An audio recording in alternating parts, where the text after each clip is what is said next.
Assalamualaikum warahmatullahi wabarakatuh.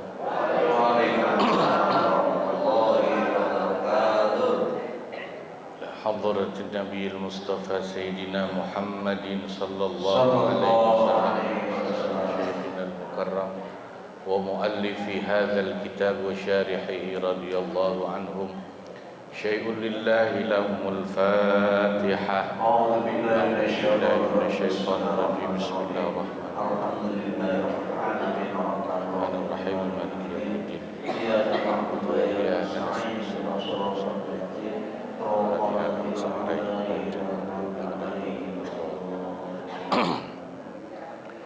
Bismillahirrahmanirrahim. Alhamdulillahi rabbil alamin. Wassalatu wassalamu ala sayyidina Muhammadin sallallahu wa ala alihi wa sahbihi ajma'in, amma ba'du. Hadaratil mukarramin wal mukarramat, para asatir dan para guru, bapak-bapak, ibu-ibu, jamaah Majelis Ta'lim Ukhuwah Islamiyah yang dimuliakan Allah, bil khusus guru-guru kita, Bapak Kiai Haji Muhammad Misjan, Bapak Kiai Haji Abdul Hamid Mustafa, orang tua kami, pembina Yayasan Al-Jihad, Abah Haji Jana, pengurus Majelis Ta'lim Ukhuwah Islamiyah, Pak Ustadz Haji Muhammad Basrain, Pak Ustadz Haji Muhammad Tahir, dan para asatidz lainnya. Mudah-mudahan semua yang hadir selalu dicatat dalam deretan ahli-ahli surganya Allah. Amin.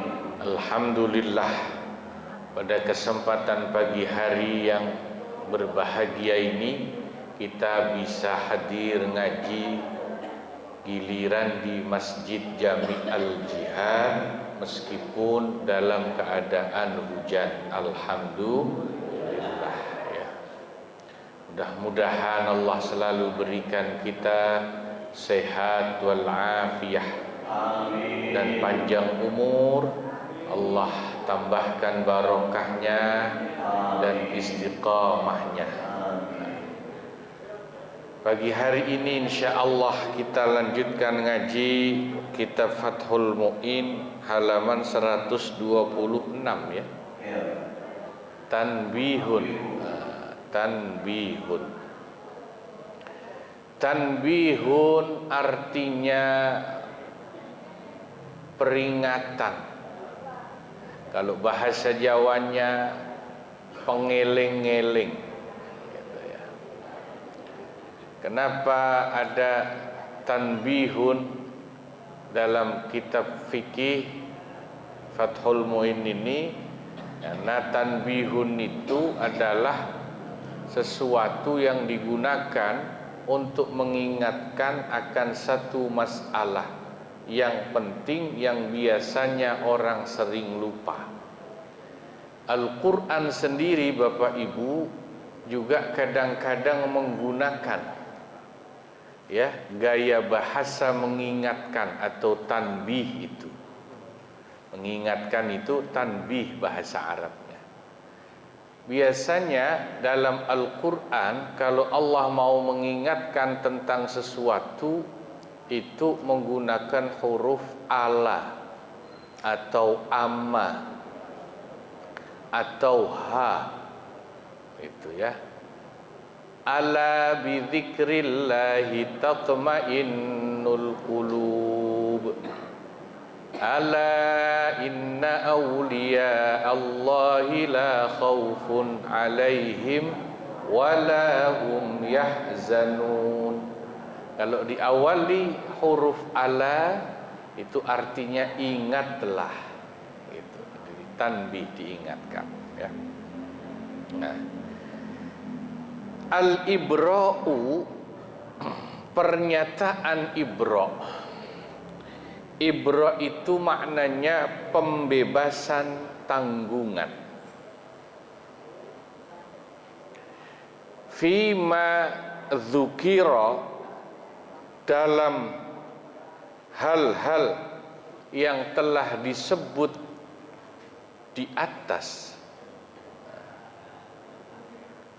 yakni kalau menggunakan huruf in, ya, huruf idza pada sigat khulu iwad kal i'ta'i, maka berlaku hukumnya seperti halnya pernyataan pemberian dalam sigat khulu iwad. Jadi begini, khulu iwad, ya, khulu itu kan cerai dengan ganti atau iwad. Itu bentuk cerai yang bain, bukan raj'i, talak bain. Saya ulangi lagi, ya. Talak bain itu artinya tidak ada rujuk antara suami dan istri, tapi tetap ada iddahnya. Suami istri tidak bisa rujuk kalau khulu, tapi suami atau istri bisa nanti nikah lagi dengan akad nikah yang baru. Karena tidak ada rujuk, maka tidak ada hitungan talak 1, talak 2 tidak dihitung, ya. Nah, ini Ustaz Jidan hadir juga. Biarin dia, memang pengen hadir untuk ikut dengar katanya. Ya, sudah lama nggak hadir di ukhuwah. Sigat khulu itu sebagaimana sigat talak itu ada yang sharih, ada yang kinayah. Sharih itu artinya kalimatnya jelas menunjukkan arti talak, cerai. Kinayah itu menggunakan bahasa kiasan, ya. Jadi cerai dan khulu itu sigatnya bisa sharih, bisa kinayah. Sharih itu lafalnya jelas menggunakan kalimat cerai. Kamu saya ceraikan, kamu saya khulu, kamu saya talak, itu jelas. Bisa juga talak atau cerai dan khulu menggunakan sigat kinayah. Kinayah itu bahasa kiasan. Contohnya begini, kamu saya pulangkan ke rumah orang tuamu, itu bahasa kiasan tuh, kinayah namanya, ya. Tidak secara eksplisit menyebutkan kata cerai, tapi bisa jatuh sebagai kalimat cerai kalau diniatkan. Tapi kalau tidak diniatkan, tidak jatuh cerai. Kalau ada suami ngomong kepada istri, kamu saya pulangkan ke rumah orang tuamu, itu dihukumi cerai atau tidak? Cerai atau tidak? Jawabannya tergantung niat suami ngomong begitu.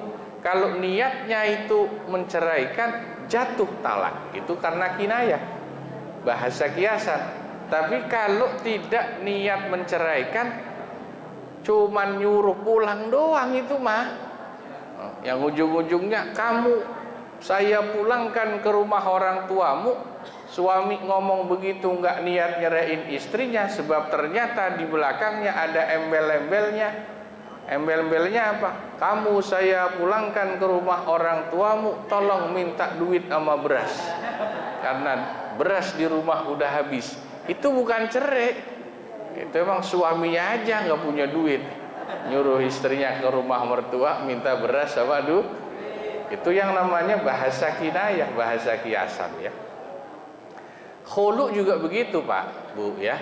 Bisa pakai sigat yang sharih, bisa pakai sigat yang kinayah. Di antara bentuk sigat khulu kemarin adalah khulu dengan iwad, namanya iqta, ya. Suami bilang, kamu saya khulu dengan ganti 1000. Kalau kamu memberikan saya 1000, kamu saya khulu. Itu berarti sigatnya iqta.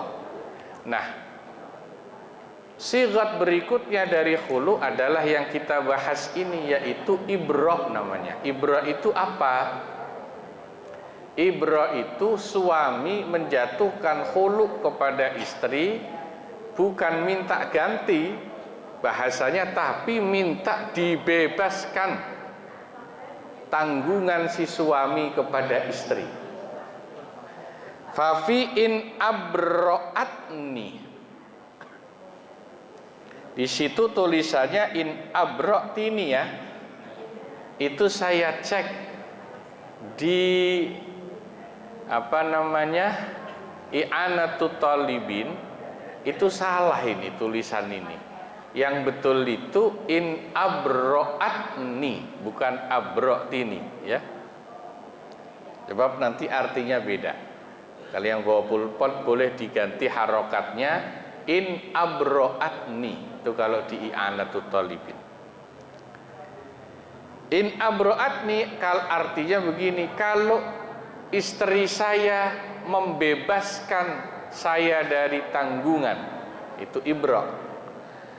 La budda, maka mau tidak mau atau harus, min ibro'iha fauron, si istri memberikan pembebasan tanggungan kepada suami seketika, baro'atan sahihatan, dengan pembebasan yang sah sesuai syarat fikih, akiba ilmiha, sesudah si istri tahu adanya lafal ibro dari suami itu. Wa illa, maka kalau tidak diberikan ibro secara seketika alias fauron, ay wa illam tuberi'uhu fauron lam yaqa, maka tidaklah jatuh khulu ibra itu. Di khulu yang kedua ini namanya khulu ibra. Wa ifta'u ba'dihim, adapun fatwa dari sebagian ulama, bi annahu, bahwa sesungguhnya ibra seperti di atas, yaqa'u fil ghaibah mutlaqan, itu juga bisa terjadi terhadap istri yang ghaibah. Istri yang ghaibah itu artinya istri yang tidak hadir di majelis itu saat si suami mengucapkan sighat ibra secara mutlak, li'annahu lam yukhatibha bil iwad, karena sesungguhnya si suami tidak mengkhitabkan kepada istrinya tentang adanya ganti rugi. Iwat itu ganti rugi. Nah, fatwa yang seperti itu ba'idun, itu dianggap jauh dari dalil fikih yang kuat, mukhalifun, dan bertentangan likalamihim, terhadap ucapan dan pembicaraan ulama-ulama lainnya. Jadi saat suami menyampaikan khulu ibra itu kan ada dua macam kondisi. Satu, istrinya ada di depannya langsung dengan ngomong. Kalau istrinya ada di depan, maka sighatnya in abrotini, ya, fa ukhli'uki, kalau kau bebaskan aku dari tanggungan mas kawin dan tanggungan nafkah kepadamu, maka aku jatuhkan khulu kepadamu. Itu karena istrinya ada di depan, maka istri wajib menyetujui secara langsung kalau memang dia mau jatuh khulu itu, khulu ibra. Tapi sekali lagi, cerai khulu itu harus minat tarafain. Dalam ilmu fikih, minat tarafain itu harus dua pihak suami istri sepakat. Kalau satu saja, yang satu enggak sepakat, tidak terjadi talak khulu. Ini bedanya talak khulu dengan talak biasa, Pak. Kalau talak cerai biasa, asal suami ngomong aku ceraikan kamu, otomatis jatuh talak satu. Tapi kalau talak khulu, itu harus dua-duanya setuju. suami menjatuhkan khulu dengan iwad atau suami menjatuhkan khulu dengan ibro, istri harus setuju baru jatuh khulu. Kalau tidak jatuh khulu. Atau istrinya yang minta khulu, suami tidak setuju, juga tidak jatuh khulu. Ribet ya?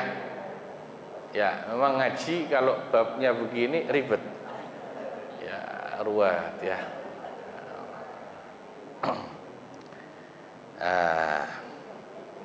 Tuh. Jadi begini bedanya. Kalau yang iktok kemarin mungkin masih ingat lah ya. Istri minta dikhulu sama suami dengan ganti misalnya 1 juta. Maka ya istri memberikan iwad 1 juta, jatuh talak khulu yang iwad. Kalau yang ibro itu gini maksudnya, suami bilang, kalau kau bebaskan aku dari tanggungan, baik tanggungan mas kawin yang belum dibayar atau tanggungan nafkah, kau bebaskan aku, kau ibrokan, maka aku jatuhkan talak khulu kepadamu. Istri setuju, jatuh talak khulu ibro. Ya, sebetulnya itu ganti rugi juga, cuman ganti ruginya bukan dalam bentuk pemberian dari istri, tapi dalam bentuk pembebasan kewajiban suami kepada istri. Misalnya waktu nikah, suaminya mas kawinnya belum dibayar, utang kan ada juga kan ya. Saya nikahkan kau dengan putri saya Fulanah binti Fulan dengan mas kawinnya 1 miliar rupiah, dibayar nyicil kapan-kapan, misalnya gitu ya. Itu kan sah juga. Wah, 1 miliar.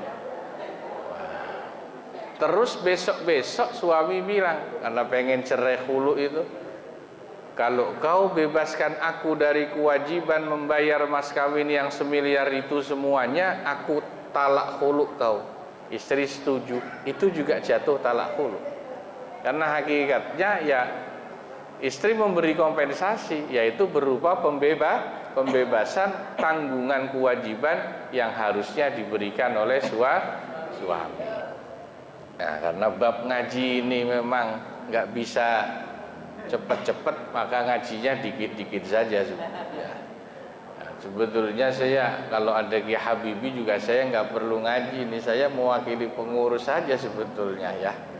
Ya, terakhir ya sekaligus mewakili pengurus Masjid Al Jihad menyampaikan terima kasih atas kehadiran Bapak Ibu jamaah, sekaligus mohon maaf sebagai sahibul bait, tuan rumah, kalau banyak kekurangan dan kekhilafan, mohon keridhoannya. Hadaniyallahu wa iyyakum ajma'in. Wassalamualaikum warahmatullahi wabarakatuh.